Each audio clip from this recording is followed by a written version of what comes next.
토요일 새벽 예배에 나오셔서 감사합니다. 우리 찬송가 한 장 부르시고 시작하겠습니다. 찬송가 428장 찬양하겠습니다.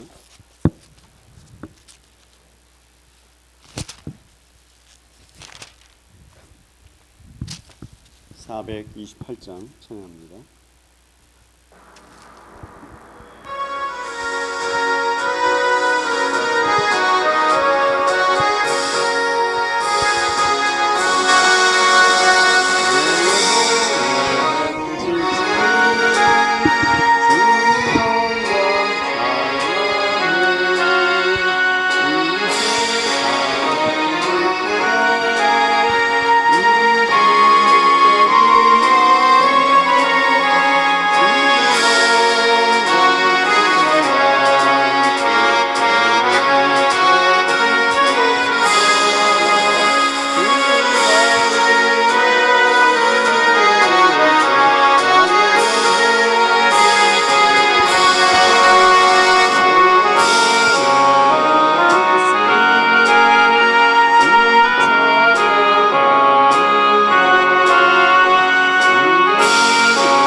기도하겠습니다.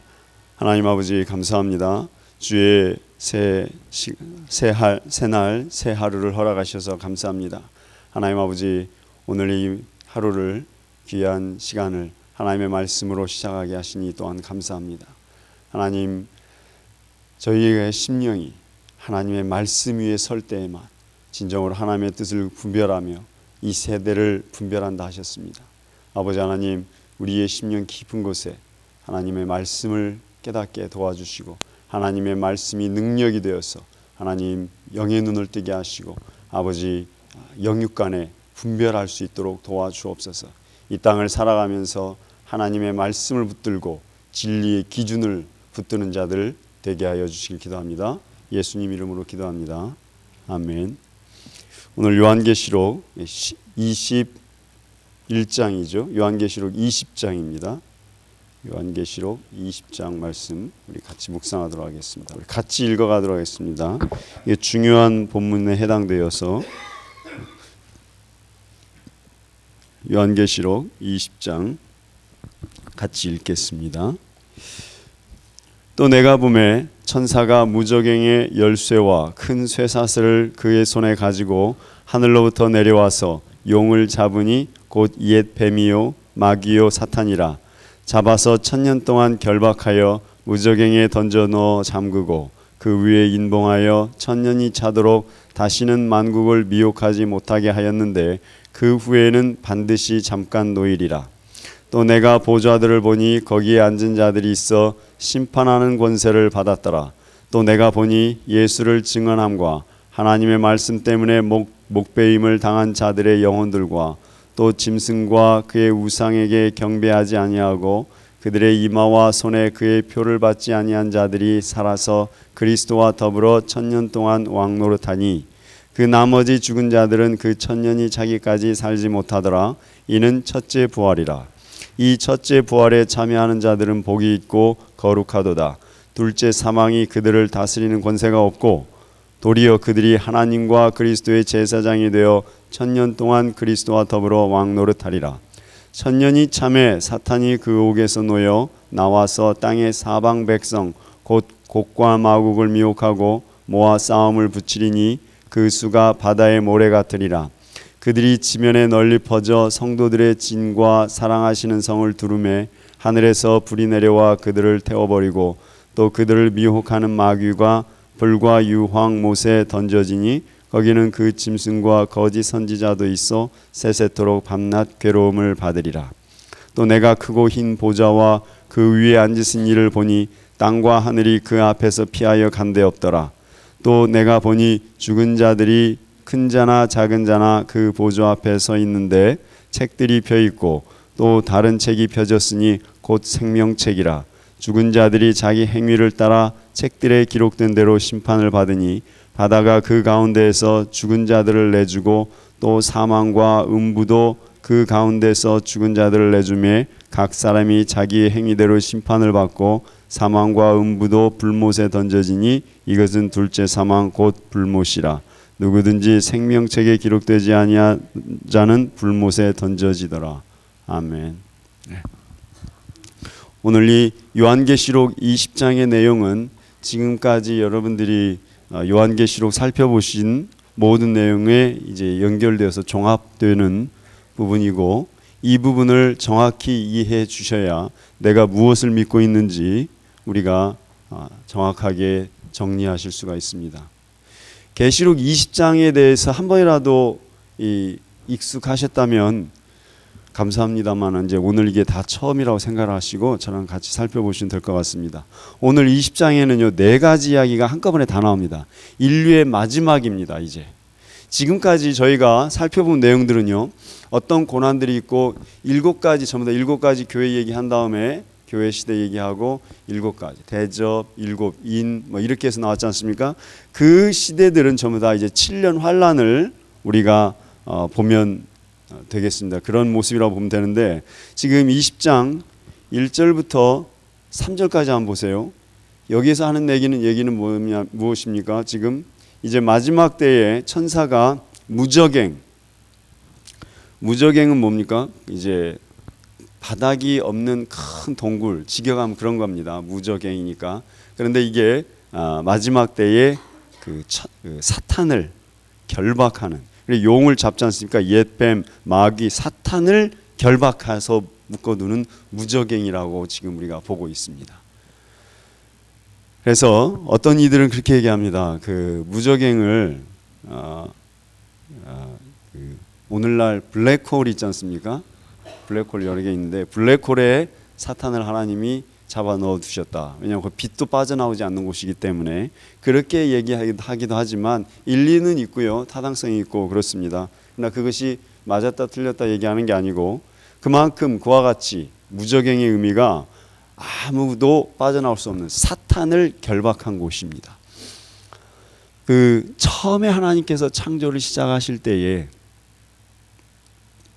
하나님이 창조하셨을 때 이렇게 표현하지 않습니까? 창세기에서 하나님이 이렇게 창조 질서를 만들어 두셨는데 거기에 참여하지 않은 자들, 물이 있더라 그 얘기하는데 그 모습이 이제 그 마지막 하나님의 창조 질서에 동참하지 않은 그것들조차도 이제 그 사탄, 뱀, 마귀 그런 거죠. 이게 다 이곳에 하나님이 1000년 동안 결박한다 그렇게 얘기하죠. 언제 1000년 동안 2절에 보시면 그렇죠.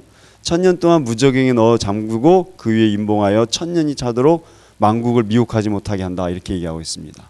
그 1000년간 이제 이걸 제가 하나 이제 다시 종합해서 설명을 해드리겠습니다만은 앞에 내용 그렇습니다. 1000년의 기간은 뭡니까? 1000년이 앞으로 있을 거란 얘기예요. 1000년이 있는데 그 1000년 동안은 하나님이 그 사탄을 그 무적행에 집어넣었기 때문에 그 천년 시대는 무슨 시대입니까? 완전한 하나님의 통치가 되는 겁니다. 즉 이거를 거꾸로 뒤집으면 이렇게 되는 겁니다. 거꾸로 뒤집으면 지금 우리 시대는요, 과연 우리 시대는 이와 같은 천년 왕국의 시대입니까? 저는 그렇게 보지 않습니다. 현재 상황에서는. 왜? 사탄의 통치가 우리 삶과 공동체와 사람들에게 작용을 하더란 말이죠. 우리는 분별을 못하는 가운데 이 사탄의 통치에 끌려다니는 것이라고 보면 되겠죠. 그런데 여하튼 그 천년이, 그러니까 그 천년을 우리는 굉장히 기다려야 되는데, 그래서 이거를 놓고 우리는 뭐라고 얘기냐면 기독교에서는 천년 왕국이라고 이렇게 표현합니다. 들어보셨죠? 천년 왕국. 그걸 밀레니엄이라고도 표현하기도 하는데, 자, 그래서 천년에 대해서 천년의 기간에 어떻다고요? 사탄을 하나님이 결박해 두신다 그랬습니다. 그 다음에 보시면요, 4절부터 6절까지는 뭐라고 얘기합니까? 4절에 보세요. 그 기간에 뭐라 한다고요?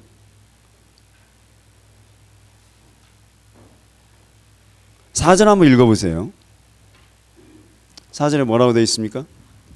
그 천년 동안에 하나님의 그 예수를 증언하거나 하나님의 말씀 때문에 목배임을 당한 자들의 영혼들이 그때 살아납니다. 그리고 우상에게 경배하지 않은 자들이 살아납니다. 그들의 이마와 손에 표를 받지 않은 자들이 살아납니다. 그러면서 그리스도와 더불어 천년 동안 왕노릇한다고 그렇게 얘기합니다.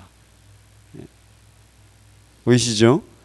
그런데 그 나머지 죽은 자들, 이 땅에서 죽은 자들이 있는데 그 나머지 죽은 자들은 언제 일어난다고요? 천년이 차기까지 살아나지 못합니다. 무슨 말이에요? 천년 동안 사탄과 다름없이 그냥 갇혀 있는 거란 얘기입니다. 이것이 첫째 부활이라고 얘기를 합니다. 그래서 6절에 보시면 첫째 부활에 참여한 자들은 복이 있고 거룩하다 이렇게 얘기하고 있습니다. 즉 우리가 이 첫째 부활에 참여할 인생을 사시한다는 얘기입니다. 예수 그리스도는 이 땅에 오셔서 그 천년 왕국을 이루어 가고 계시는데 우리는 계속해서 죽어 있다라면 그건 의미가 없는 삶이죠. 천년 동안 그리스도와 더불어 왕노로 사시길 바랍니다. 제사장이 되셔가지고요. 그래서 6절의 이야기입니다. 그래서 이제 천년이 다 끝났어요. 천년이 다 끝나면 사탄이 그 옥에서 나옵니다. 왜 천년이 끝났는데 사탄이 옥에 나오느냐? 이게 마지막 인류 최후의 이제 심판이 되는 겁니다. 그걸 얘기하려고 하는 거예요. 그래 나오니까 어떻게 되겠습니까? 당연히 모든 사방 백성을 다 미혹한다 그럽니다. 모든 사방을 미혹해서 뭐라고요? 싸움 붙인다고 얘기합니다. 그래서 수많은 사람들이 다 이제 싸움을 하고 큰 마지막 전쟁이 벌어지게 되겠죠. 전쟁이든 뭐든 미혹이 벌어지게 되는 거고, 그때에 하늘에서 9절입니다. 하늘에서 불이 내려와 그들을 다 태워버리고 마지막 때입니다. 그들을 미혹하는 마귀가 불과 유황못에 던져지니 거기는 짐승과 거짓 선지자도 있어 세세토록 밤낮 괴로움을 받으리라 얘기합니다. 이게 마지막입니다. 이때는 얘네들이 나와서 뭔 짓을 해도 이젠 끝나요. 더 이상 될 수가 없는 겁니다. 그러면서 11절부터 15절까지 이제 마지막 보세요. 크고 흰 보좌와 그 위에 앉으신 이를 보니 땅과 하늘이 그 앞에서 피하여 간데없더라 얘기합니다. 마지막 때에 이거를 백보좌 심판이라고 이렇게 얘기합니다. 최후의 심판을 또 백보좌 심판이라고 얘기하는데 마지막 때는 아무도 피할 자가 없습니다. 이때는 사탄도 다 이미 잡혀 끝난 상태고요. 불과 유황못에 던져져 있는 상태입니다. 그리고 이제 심판은 누구를 심판하는 겁니까? 이 땅에서 죽은 자들. 이게 결국 불신자들입니다. 앞에서 이마에 표를 받지 않은 자들, 하나님의 말씀으로 인해서 목배임을 당한 자들, 죽은 자들은 다 어떻게 됐어요? 첫째 부활 때 다 부활했어요. 그러니까 이 땅에서 천년 왕국 때 하나님과 함께 같이 천년 왕국을 통치하지 못한 자들은요, 다 심판, 죽음받은 자들이에요. 근데 그 마지막 때 그들도 다 부활합니다. 부활해서 12절 보세요. 내가 보니 죽은 자들이나 큰 자들이 다 보좌 앞에 서 있다 이거예요. 그리고 책들이 펴 있고 또 다른 책이 펴져 있는데 생명책이라 합니다. 생명책. 그 생명책이 펴져 있는데 그 생명책을 놓고 죽은 자들이 자기 행위를 따라 책들에 기록된 대로 심판을 받는다는 얘기입니다. 그래서 바다가 그 가운데서 죽은 자들을 내주고 또 사망과 음부도 그 가운데서 죽은 자를 내주매 각 사람이 자기의 행위대로 심판을 받는다 이렇게 얘기합니다. 모든 사람들, 땅에서 육지에 죽은 사람들은 다 이제 일어나지 않겠습니까? 부활했죠. 그럼 만약에 바다에 빠져 죽은 사람들은 또 바다도 그 죽은 자들 다 내놓는다는 얘기예요. 마지막 때는 어느 누구도 피해가지 못한다는 거예요. 하나님의 마지막 심판은 아무도 피해가지 못한다. 이렇게 얘기를 하고 있습니다. 다 내주고 심판을 받게 되는 거고요. 마지막 때에는요 14절에 보면 사망과 음부도 불못에 던져지니 이것은 둘째 사망 곧 불못이라. 둘째 사망입니다. 마지막 둘째 부활이 있으면 둘째 사망입니다. 이 둘째 사망에는요 더 이상 이제 돌아올 길이 없다는 얘기입니다. 둘째 사망. 둘째 사망과 둘째 부활. 이건 굉장히 이건 뭐 들으나마나 하는 소리려니 이렇게 생각하셨다가는 큰일 납니다. 마지막 때 이젠 돌아올 길이 없습니다. 그래서 보시면요 15절 누구든지 생명책에 기록되지 못한 자는 불못에 던져지더라 이렇게 얘기합니다. 생명책 내 이름이 차라리 이렇게 생각하세요. 하나님의 말씀 때문에 4절에 보시면 차라리 하나님의 말씀 때문에 이 땅에서 욕먹고 당하고 병신처럼 사시는 게 나아요. 네. 하나님의 말씀에 목숨을 걸고 하나님의 말씀대로 사람을 도우시고 하나님의 말씀대로 영혼을 섬기셔야 돼요. 내 인생의 기초가 하나님의 말씀이어야 됩니다. 하나님의 말씀. 그거를 내가 그 말씀대로 완벽하게 살든 안 살든 그건 우리 몫이 아니에요. 할 수도 없어요. 그거는. 예. 여기서 말씀대로 사는 사람은 없어요. 예수도 와가지고서 말씀대로 다 못 사셔요. 그렇게 따지기라면.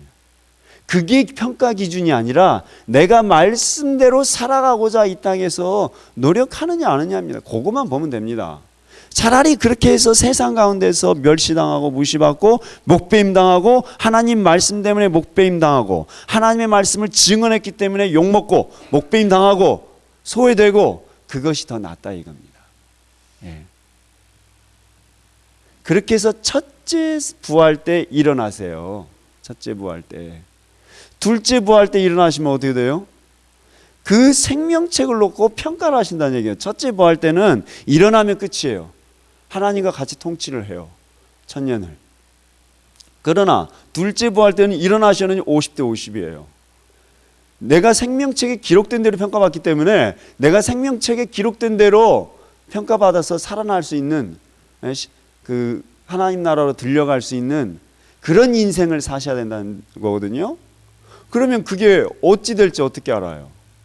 50대 50인데 이 땅에서 살아가는 게 예수 그리스도가 제시한 구원의 기준대로 내가 살았는지 안 살았는지 모르는 거거든요.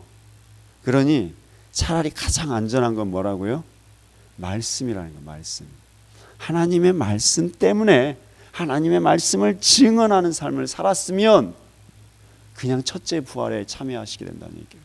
그러나 그 외에는 없어요. 지금 첫째 부활 때 기준을 얘기한 게 뭐냐면 하나님의 말씀을 네가 전도하고 증언하고 그래서 영혼을 구원했느냐 이걸 물으신 거예요. 우리에게 있어서. 그러시죠? 이 4절 한번 읽어보세요. 4절 한번 우리 다 같이 읽어보겠습니다. 시작. 또 내가 보좌들을 보니 거기에 앉은 자들이 있어 심판하는 권세를 받았더라. 또 내가 보니 예수를 증언함과 하나님의 말씀 때문에 목배임을 당한 자들의 영혼들과 또 짐승과 그의 의상에게 경배하지 아니하고 그들의 이마와 손에 그의 표를 받지 않은 자들이 살아나서 그리스도와 더불어 1000년 동안 왕노릇하더라 얘기하고 있습니다. 자, 이 4절에서 얘기한 거는요 뭡니까? 세 가지밖에 없어요. 첫째, 예수를 증언했느냐, 그죠? 하나님의 말씀 때문에 어떻게 됐다고요? 목뱀을 당했느냐. 또 하나 마지막입니다. 하나, 둘, 세 번째 뭐였죠? 이마에 표를 짐승의 표를 받았느냐 받지 않았느냐입니다. 예. 자, 이 세 가지를 잘 살펴보세요. 이 세 가지가 얘기하는 게 뭔가? 이 세 가지가 단 하나를 얘기합니다. 뭐예요? 이마에 짐승의 표를 받고 안 받고는 뭘 말하는 거예요? 이 세상의 기준대로 세상에 혼합해서 살아갔느냐는 얘기예요. 말씀이 뭡니까? 예수를 증언하는 게 테스티머니 전부 뭡니까? 이 땅에서 하나님의 말씀대로 살았느냐는 거예요. 결국 뭡니까? 이 땅에서 하나님의 말씀대로, 다시 말해서 뭡니까? 이 땅에서 세상의 물질주의에 타협하지 않고 혼합주의에 타협하지 않고 순전하게 하나님의 말씀의 기준으로만 살았느냐 이 얘기입니다. 4절에 이것이 뭐라고요? 이게 지금 요게 지금 뭐라고? 지금 첫째 부활의 이야기입니다. 첫째 부활. 첫째 부활 때 일어나시면 무조건 천년왕국에서 주님과 함께 이 세상을 통치합니다. 이게 첫째 부활입니다. 그 첫째 부활의 기준이 뭡니까? 오직 하나님의 말씀입니다. 제가 그래서 계속 압니다. 저도 하나님 말씀대로 다 못 삽니다. 예. 네, 그렇게 살았으면 왜 여기 있어요? 벌써 가 있지. 하나님 나라에 가 있을 텐데 하나님 말씀대로 못 삽니다. 예. 저한테 그거 기대하지 말아 주십시오. 예. 저 성자도 아니고. 예. 그게 아니라 하나님 말씀을 붙들고 비웃으시면 안 되고 하나님 말씀대로 살고자 노력하는 게 인간입니다.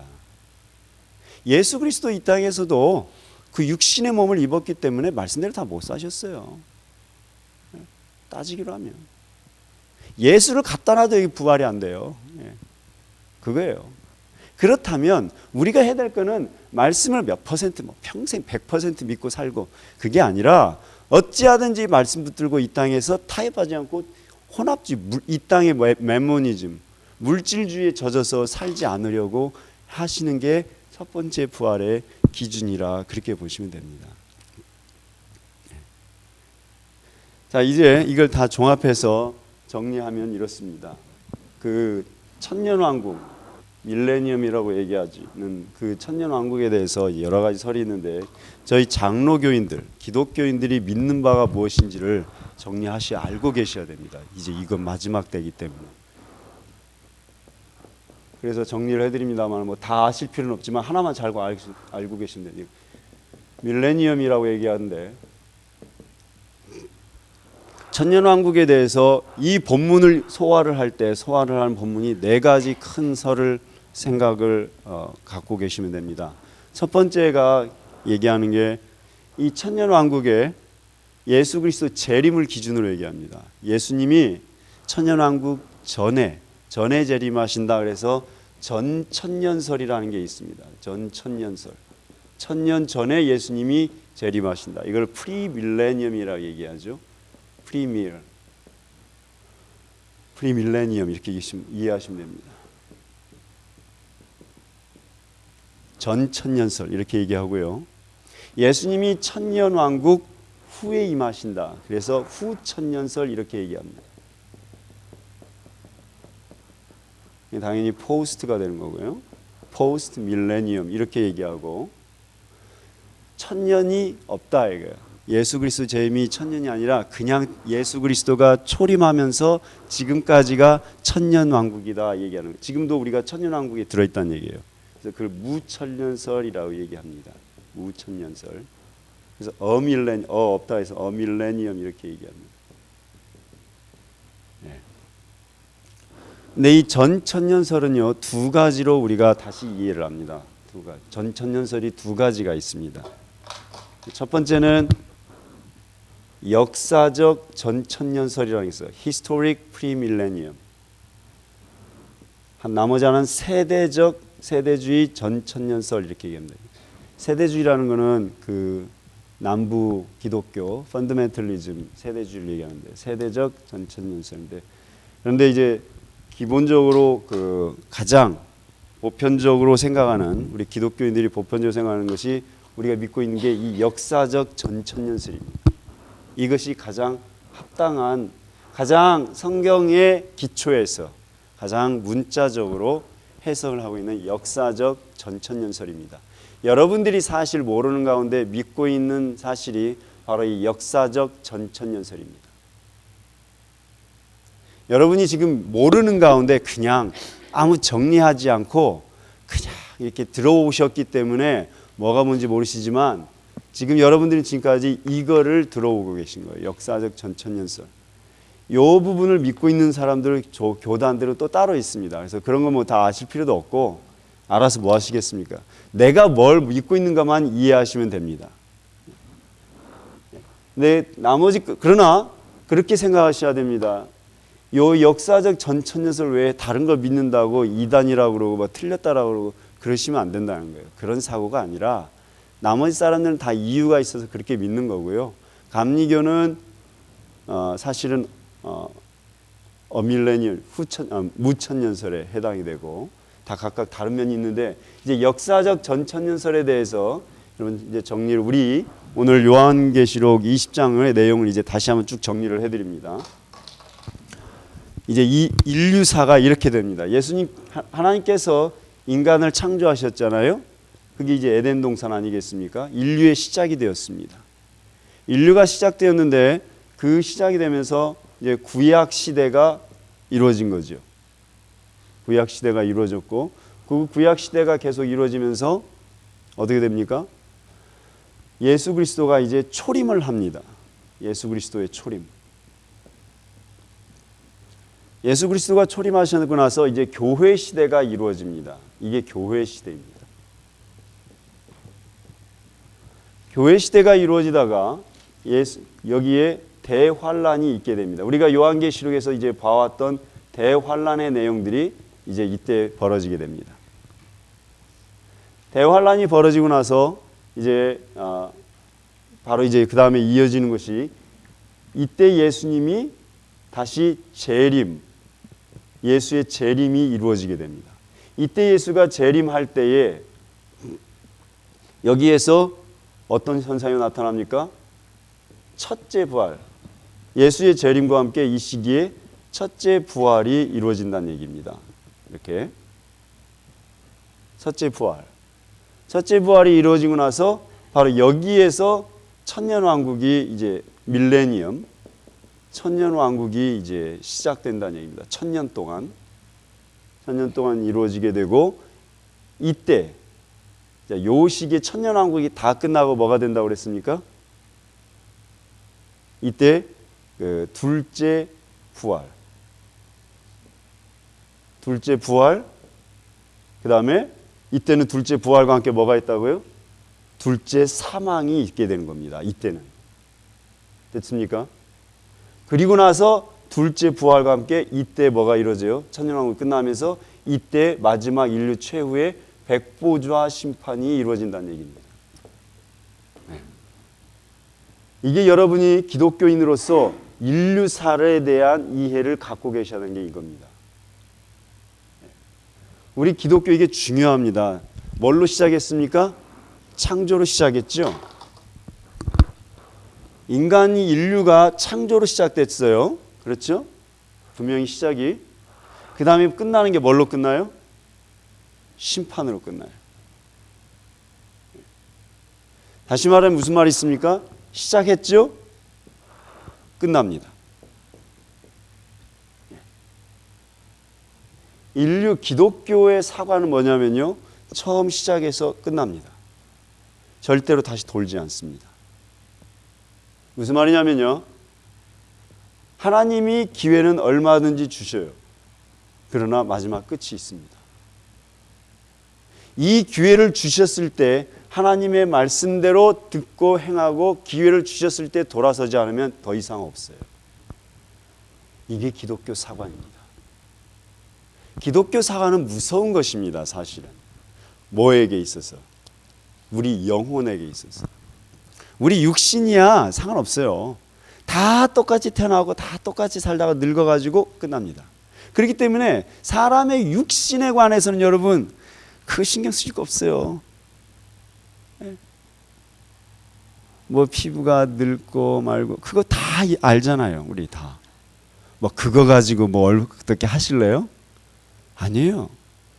우리의 육신은 아무 상관이 없고 무엇을 우리가 생각을 하고 있으냐면 우리의 영혼이, 내 영혼이 살아있느냐, 내 영혼이 구원받을 수 있느냐, 그것이 관건이어야 합니다. 기독교인에게 있어서. 처음에 시작해서 구약의 시대, 신약의 시대 교회를 거쳐요. 예수 그리스도가 초림해서 왔습니다. 그러면서 예수 그리스도를 통해서 대환란을 통해서 하나님 앞에 돌이킬 기회를 많이 주셨어요. 그러나 끝까지 안 해? 그럼 예수가 다시 재림을 하십니다. 이때에 여러분의 인생이 여기서 끝나시면 좋겠다는 거예요. 여기서 끝나셔야 돼요. 예수님이 재림하셨을 때 같이 부활하셔서 이 천년왕국을 같이 통치하셔야 된다는 얘기예요. 여기까지 가시면 안 된다는 얘기예요. 지금 여기까지. 제 말 이해하시겠습니까? 그러니까 목회자로서 이런 사관을 갖고 있기 때문에 성도들에게 미친 듯이 얘기하는 게 뭐냐면, 저도 마찬가지고 저도 이때 일어나려고 애를 쓰는 겁니다. 죽었다가 이때 일어나야지. 예? 사탄도 없는 이 천년왕국 이 시기를 못 놓치고 어둠 속에서 그냥 누워있다가 마지막 때 심판 때 가갖고 생명책 펴놨을 때 벌벌벌 떨고 계실려냐 이거예요. 예? 우리 마지막 인생을 이 첫째 부활을 대비하면서 사셔야 된다 이 얘기입니다. 둘째 부활까지 가가지고 마지막 백보자 심판 때 가갖고 너는 천국 너는 지옥 이러지 마시고, 예? 이 땅에서 제대로 준비하시자 이거예요. 이 땅에서 준비하시되, 이 땅에서 하나님이 제시한 20장 4절 말씀에 기초해서, 말씀에 기초해서 짐승의 표 받지 마시고, 우리 영혼이 뭐 지금 내가 짐승 표 받는 게 어디 있냐 이러잖아요. 그거 다 피지컬하게 보이는 것으로 해서 표 받고 안 받고 이렇게 얘기하시는데 그게 아니죠. 분열왕국사에서 제가 계속 성경에서 얘기했던 거는 혼합주의예요. 혼합주의. 얼마나 잘 섞었느냐 이거예요. 네가, 예? 이쪽에 가서는 신자고 저쪽에 가서는 불신자고 이렇게 살아가는 거거든요. 신자들이. 그게 아니라, 예? 세상의 물질의 세상의 기준대로 섞어서 살면서 이렇게 신자인 척 하지 말자 이거죠. 예, 서로가 신자인 척 하지 말고 하나님 말씀 붙들고 그 말씀에 기초해서 영혼이 살아나시도록, 내 영혼이 살아나셔야 된다는 거예요. 내 영혼이 살아나는 길은 기준이 뭐라고요? 내 영혼이 사는 기준은 뭐라고요? 도구가 뭐라고요? 하나님의 말씀이랍니다. 하나님의 말씀이랍니다. 마지막 계시록에서 하시는 마지막에 가서 마지막에 계시책 마지막 장에 가서 하시는 말씀이 내 영혼이 사는 길은 하나님의 말씀밖에 없다고 얘기합니다. 내가 지금 짐승의 표를 받고 살고 계십니다. 내가 하나님의 말씀에, 이 말씀이 말입니다. 여러분의 그 사고 속에 말씀이 그냥 어떤 여러 가지 기준 중에 하나라고 생각하신다면 내가 짐승의 표를 받은 거예요. 그게. 예. 사실 우리는 육체적으로 이제 하나님 나라에 가까이 가 있습니다. 다른 사람보다 확률적으로. 그렇다면 내 영혼 속에, 내 사고 속에 가장 큰 우선순위는요, 뭐여야 돼요? 내가 얼마나 말씀을 붙들고 내가 얼마나 말씀을 사모하고 있고 내가 하나님의 말씀을 얼마나 알았는가를 내가 이제 물어봐야 합니다. 예. 그게 첫째 부활인데, 근데 그 말씀에 대한 그 우선순위와 그 말씀에 대한 간절함이 내게 그만큼 없다면 위험한 것이란 얘기죠. 내가 짐승의 표를 받고 있는 것을 모른다는 얘기하고 똑같은 거예요. 여러분, 사실 짐승의 표는 우리가 지금 나중에 뭐 짐승의 코드 하니까 뭐 바코드하고 뭐 베라칩이라고 하고 뭐 생체칩, 바이오칩 뭐 받고 이런 걸로 생각하시는데요. 내가 그때 되면 그거 안 받으리라. 안 되세요. 그거 오기 전에 이미 짐승의 표를 받았기 때문에 그래요. 저는 그렇게 해석을 합니다. 짐승의 표가 눈앞에 보였을 땐 이미 늦었어요. 여러분 다 그렇게 받게 돼요. 진짜 그때까지 사셔갖고 마지막 때 사탄이 나타나고 짐승의 표를 다 받게 하지 않습니까? 여기 계신 분들 거의 다 받아요. 왜? 내가 그 짐승의 표를 받지 않는 영혼의 삶을 살지 않았으면 다 받게 돼 있어요. 왜? 지금 그렇잖아요. 지금 내가 살고 있는 삶이 이 땅에서 혼합주의에, 이 땅에 타협하며 살아가고 있는 것에 불과할 수도 있기 때문에 그렇습니다. 다 받으신다는 얘기가 아니고, 그런 뜻이 아니고, 그러한 삶의 태도가 그대로 연결이 된다는 얘기입니다. 그래서 그 하나님의 말씀을 붙들고 첫째 부활에 참여하는 것을 인생의 목표로 우리 삼으셔야 됩니다. 첫째 부활 때 하나님 차라리 그러니 짐승의 표를 받지 않으시려면 뭡니까? 우리가 만약에 내가 이제 피지컬하게 세상을 떠나시잖아요. 육체의 죽임이 왔으면 우린 짐승의 표 안 받은 것이라고 생각할 수 있지 않습니까? 실제 짐승의 표 받으라고 하는 사람 없잖아요. 미국 정부도 강요하지 않고. 예? 그러니까 그게 뭐냐만 이러고 있거든요. 아니에요. 그렇게 접근하시면 안 돼요. 뭐 그게 바이오칩을 요즘 개들에다가도 이렇게 뭐 바이오칩을 넣는다면서요. 인식표를 넣는다면서요. 지금 이제 그게 의학 기술이 인간에게도 적용이 됩니다. 다 하고 있는 데도 있고. 그게 이 짐승의 표가 뭐냐 그렇게 그러시면 안 돼요. 그렇게 얕게 생각하시면 안 돼요. 내가 지금 현재 짐승의 표를 받고 있는지도 몰라요. 그렇게 보셔야 돼요. 그 짐승의 표라는 게 이 땅에서 말씀을 떠나서 살고 있으면 모르는 우리의 영혼은 이미 짐승의 표를 받고 있는 것일 수도 있다. 이렇게 얘기를 성경을 하고 있는 겁니다. 이게. 그래서 여러분께서 기억하셔야 될 거는 예수께서 재림하셨을 때 우리가 첫째 부활에 동참하실 수 있도록 그렇게 기도하시면 인생을 사시면 되는 거고요. 이 역사적 전천년설 우리가 이게 제가 지금 설명드린 거는 이걸 제가 믿고 있다 완전히 서포트하고 있다는 의미가 아니라 가장 기본적인 것이기 때문에 여러분들에게 설명해 드린 거고요. 여러분들이 가장 성경을 문자적으로 배경을 이해하는 것이 요거에 해당이 되십니다. 그래서 이렇게 이해하시면 계시록 20장을 좀 쉽게 이해하실 수 있고 나중에 변형된 사고들을 더 이해하실 수 있는데 역사적 전천년설에서는 기억하셔야 될 것은 부활이 2번 있다는 겁니다. 부활. 다른 설은 부활이 3번 있다고 합니다. 그게 세대주의적 전천년설입니다. 똑같은 전천년설인데 부활이 3번 있다고 그러거든요. 그런데 성경적으로 해서 가만히 보면은 이게 가장 성경적입니다. 부활이 2번 있습니다. 부활이 2번 있는데 제가 꼭 말씀드린 겁니다. 첫 번째 부활에 일어나시기를 바랍니다. 아마 그때는 제가 볼 때는 여기 계신 분들 모두 저까지도 다 그 예수의 재림 때에 아마 첫 번째 부활에 우리는 동참하게 될 것입니다. 예, 그거를 가시고 가시면 좋겠습니다. 꼭 기억하십시오. 첫째 부활에 일어서자. 첫째 부활에. 믿으십니까? 그리 하시겠습니까? 말씀대로 우리 말씀으로 기준을 삼으시며 살아가면 좋겠습니다. 기도하겠습니다. 하나님, 우리의 눈을 열어 주시옵소서. 하나님 말씀으로 열어 주옵소서. 우리의 영혼이 이 땅을 살아가면서 혼탁해지고 이 땅의 기준으로 우리의 영혼이 깨어서 하나님 혹시나 이마에 표를 받고 살진 않는지 보게 도와주시고 하나님 말씀으로 우리의 영혼이 새롭게 되어서 첫째 부활에 동참케 하여 주시길 기도합니다. 그리하여서 이 땅 가운데서 예수 그리스도와 함께 천년을 통치하며 하나님 나라를 이루어가기로 하나님 도와주옵시며 이곳에 계시는 모든 성도님의 심령에 첫째 부활에 동참하고자 하나님의 말씀에 하나님 생명을 거는 그런 귀한 믿음의 시간 되게 하옵소서. 예수 그리스도 이름으로 기도합니다. 아멘. 기도하시겠습니다.